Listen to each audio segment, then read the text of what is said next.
Bianca. Today I'm going to be demonstrating how to take a blood pressure, and I'm going to be explaining what it means. All you'll need to get started is your stethoscope and your blood pressure cuff. It's really important to check the blood pressure because it measures the arterial force on the circulating blood. And it can... Okay.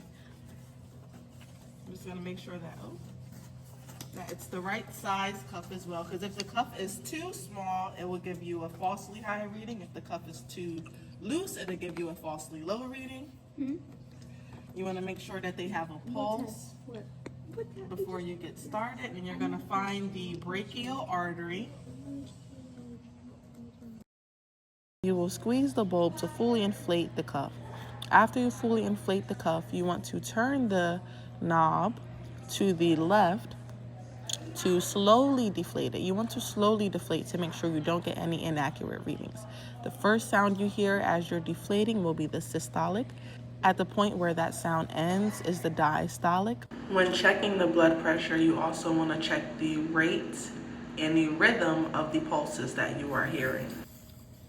There we go, 120/80. 20/80 is normal for somebody her age. It's the normal range. I'm going to open the floor up for questions. What is hypertension? Hypertension is when the blood pressure is too high. That would be a reading over 130/90 per se. What's hypotension? Hypotension is when the blood pressure is too low. That would be a reading less than 120/80. And what is something that could affect the blood pressure? Age, activity, gender, diet. Thank you. I can think of right now, no problem. Thanks, Bianca. Does anybody have any other questions?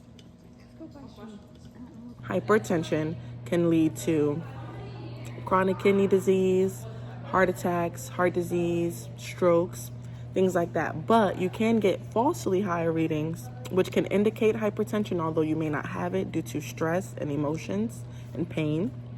Whereas hypotension, where the blood pressure is too low, that can cause symptoms such as nausea, vomiting, headaches, confusion, dizziness, and fainting, which is also called syncope. It's important to ensure that you have the proper diet and that you're not living a sedentary lifestyle to reduce your risk for hypertension.